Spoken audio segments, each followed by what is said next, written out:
কবরের জীবনটা আসল জীবন। বিশ্বনবী দোয়া করতেন, আল্লাহুম্মা ইন্না নাউযু বিকা মিন আযাবিল কবর।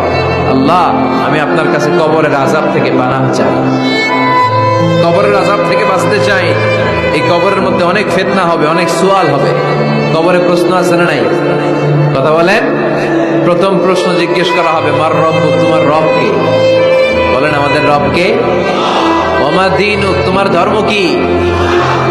বিষ্ণুনবীর চেহারা দেখিয়ে বলা হবে, তাআরিফু মান হাযা রাজুল, এই লোকটারে চিনো? আমরা কি বলবো?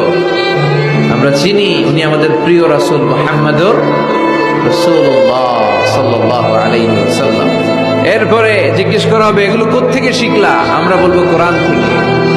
ফায়ুফসাহু লাহু কবরুহু ৭০ যিরাআন, সুন্দর সুন্দর উত্তর করতে পারলে আপনার কবরটারে ৭০ হাত লম্বা করে দেয়া হবে। ইফতাহু লাহু বাবুন ইলাল জান্নাহ, জান্নাতের দিকে একটা দরজা লাগিয়ে